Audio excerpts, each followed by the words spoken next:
Hello students, आज हम लोग बात करेंगे एक और कोऑर्डिनेट्स की। एक क्या बल्कि दो कोऑर्डिनेट्स की रडार के लिए, bearing and altitude of a radar target. देखिए बियरिंग क्या होता है।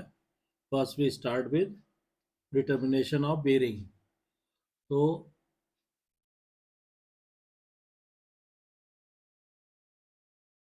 बियरिंग ये क्या होता है? The true bearing reference to the true north of a radar target is the angle between the true north and a line pointed directly at the target। मतलब true north और target को point करने वाली line के बीच का जो angle होता है वो कहलाता है आपका ट्रू बीरिंग।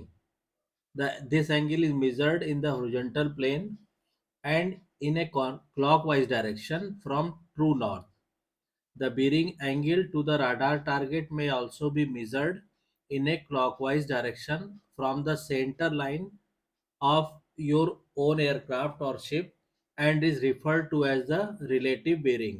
इसका मतलब क्या हुआ कि मान लीजिए इसको हम ड्रॉ करते हैं। सपोज कीजिए ये हमारा डायरेक्शन हो गया, दिस इज ट्रू नॉर्थ। ठीक, उसके बाद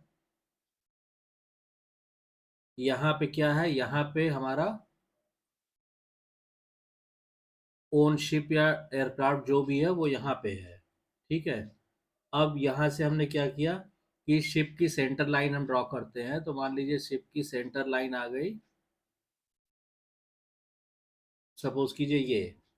ठीक है, this direction is indicating true north. और यहाँ पे जो है ये है हमारा टारगेट, दिस इज टारगेट। ठीक है, तो अब इसमें क्या होगा कि जो ट्रू बीयरिंग होगी, ये शिप की सेंटर लाइन हो गई, this is ship centre line. तो ट्रू नॉर्थ और टारगेट बीच ये जो एंगल होगा ये कहलाएगा true bearing. This is called true bearing. और इस समय जैसे ही दिखा रहा है ये 90 डिग्री हो गया। ठीक, और शिप की सेंटर लाइन और टारगेट के बीच का जो एंगल होगा, ये जो एंगल होगा, this angle is called relative bearing. This is called relative bearing. तो जैसे इस केस में ये मान लीजिए आ गया 45 डिग्री। ठीक है, तो यही चीज हमने आपको बताया कि the bearing angle to the radar target may also be measured in a clockwise direction from the centre line of your own ship or aircraft and is referred to as the relative bearing. ये जो हमने show किया है यहाँ पे। अब इसमें दोनों जो, ये ट्रू बीयरिंग हो गया ये 90 डिग्री और रिलेटिव बीयरिंग हो गया 45 डिग्री। अब इसमें क्या होता है कि एंटीना की जो पोजीशन रहती है, so the antennas of most radar system are designed to radiate energy in a one directional lobe or beam that can be moved in bearing simply by moving the antenna।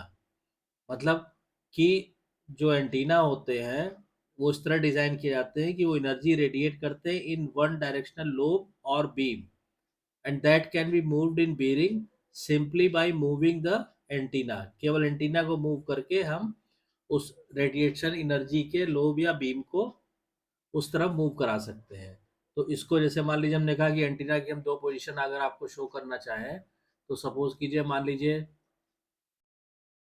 Initially सब या antenna यहाँ पे है और target जो है वो यहाँ पे है, दिस इज टारगेट। ठीक है, तो इनिशियली क्या होगा, ये किया आपने। ठीक है, और ये लोब की फॉर्म में जो एनर्जी है वो रेडिएट होती है। मतलब ये आपने बनाया और ये आपने बना दिया। तो ये जो लाइन आती है, this line, this is called lobe axis. ये लाइन तो हो गई लोब एक्सिस। ठीक है, ये हो गया आपका टारगेट। अब इनके बीच का ये जो डिस्टेंस है ये और ये सिग्नल स्ट्रेंथ हो गई, दिस इज सिग्नल स्ट्रेंथ। ठीक है, यहाँ पे हो गया, यहाँ पे क्या चीज, वो ये है एंटीना, एंटीना। ठीक है। अब इसमें डायरेक्शन ऑफ रोटेशन जो हम दिखाते हैं, मान लीजिए ये हो गया आपका, इसका लोब का हमने कहा कि डायरेक्शन ऑफ रोटेशन जो है वो इस डायरेक्शन में है, ऐसे। तो दिस इज डायरेक्शन ऑफ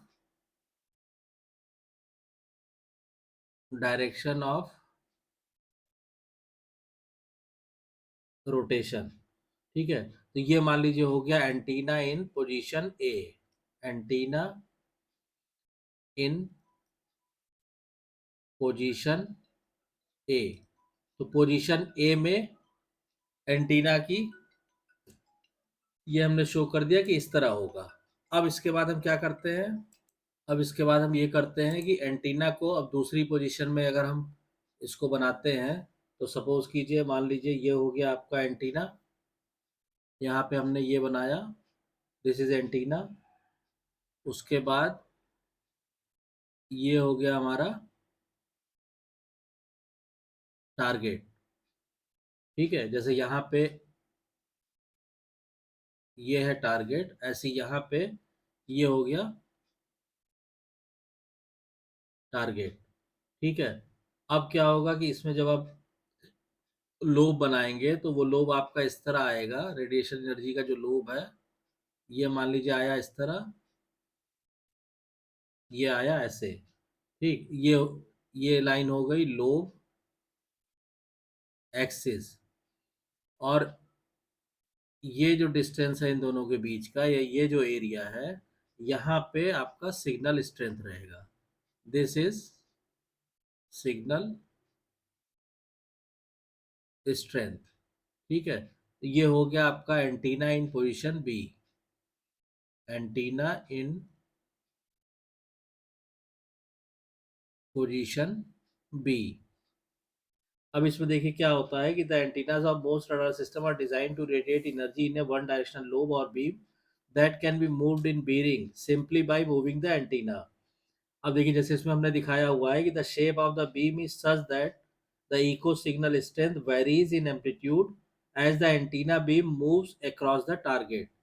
मतलब ये जो एंटीना बीम है, ये जब ऐसे ये हमने लिखा है ना डायरेक्शन ऑफ रोटेशन, ये जब ऐसे मूव करेगा, तो क्या होगा कि इको सिग्नल की जो स्ट्रेंथ है, that varies in amplitude at antenna position A. यहाँ पे देखिए जब पोजीशन ए में एंटीना है, the echo is minimal. At position B where the beam axis is pointing directly at the target, the echo strength is maximum.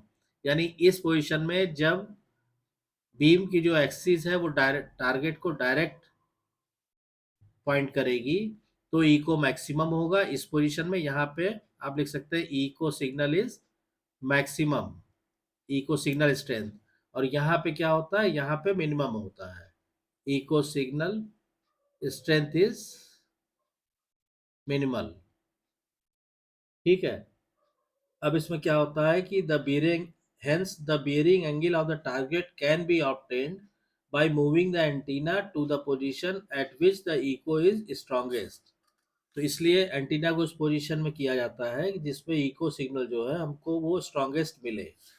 Real practice में क्या होता है कि search radar antennas move continuously. तो जो search radar होते हैं, आपने देखा भी होगा एयरपोर्ट वगैरह पे जो लगे होते हैं, और भी एस्टेब्लिशमेंट पे, वो मूव करते रहते हैं। इसलिए कि the point of maximum echo return is determined by the detection circuitry as the beam passes the target और विजुअली बाय द ऑपरेटर। तो वो इसलिए मूव करते रहते हैं कि जहाँ पे भी इको सिग्नल की स्ट्रेंथ मैक्सिमम आती है, वो या तो सर्किट उसको डिटेक्ट कर लेती है, या तो जो ऑपरेटर रहता है वो विजुअली उसको देख लेता है। अब इसमें क्या होता है कि weapons control and guidance radar system are position to the point of maximum signal return and maintain at that position either manually or by automatic tracking circuits. तो इसीलिए हमेशा रडार को जो है मैक्सिमम इको सिग्नल स्ट्रेंथ पे focus किया जाता है, चाहे मैनुअली और चाहे ऑटोमेटिक ट्रैकिंग से। ठीक है। तो ये this was all about the bearing. अब जो सेकंड कोऑर्डिनेट्स है इसका एल्टीट्यूड, उसको हम लोग डिस्कस करते हैं कि एल्टीट्यूड क्या होता है। तो एल्टीट्यूड का मतलब होता है कि देखिए, secondly we write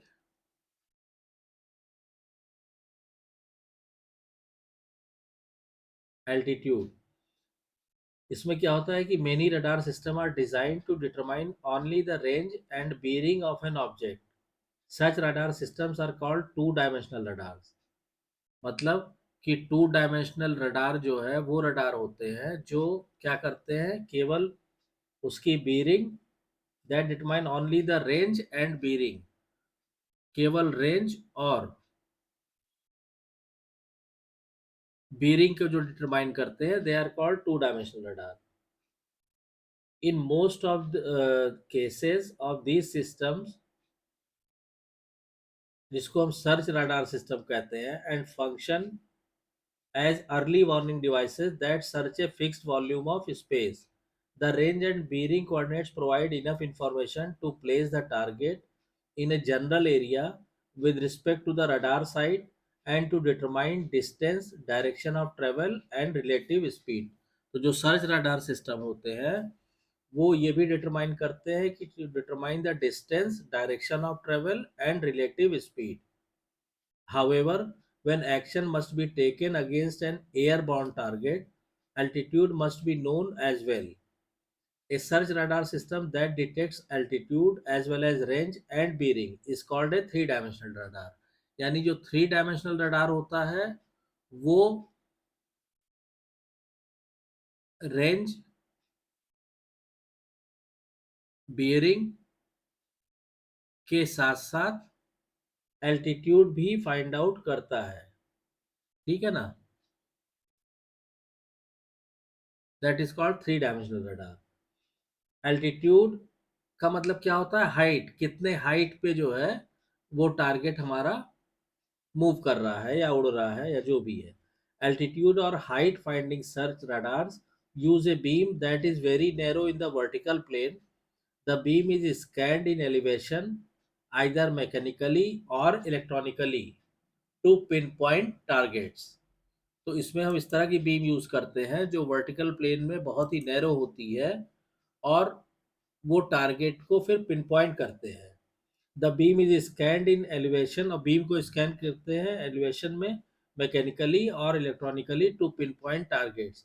height finding radar system that also determine bearing must have a beam that is very narrow in both the vertical and horizontal planes। तो जो हाइट फाइंडिंग रडार होते हैं वो रडार जो एल्टीट्यूड मतलब height, तो जो radar height को फाइंड करते हैं उसमें बहुत ही नैरो बीम यूज होती है, वर्टिकल प्लेन में भी और हॉरिजॉन्टल प्लेन में भी। तो आई होप कि आपको बेरिंग और एल्टीट्यूड के बारे में क्लियर हो गया होगा। अगर इसके रिगार्डिंग कोई कंफ्यूजन है तो कमेंट लाइन में कमेंट करके पूछिए, और अगर वीडियो कंटेंट पसंद आ रहा है तो प्लीज़ वीडियो को शेयर कीजिए, लाइक कीजिए, चैनल को सब्सक्राइब कीजिए और नोटिफिकेशन बेल को जरूर ऑन कर दीजिए ताकि नेक्स्ट वीडियो की इंफॉर्मेशन आपको टाइम से मिल सके। और रडार के जो भी कोऑर्डिनेट्स हैं वो तो हमने आपको बता दिए। अब नेक्स्ट नेक्स्ट लेक्चर में जो हम आपको बताएंगे,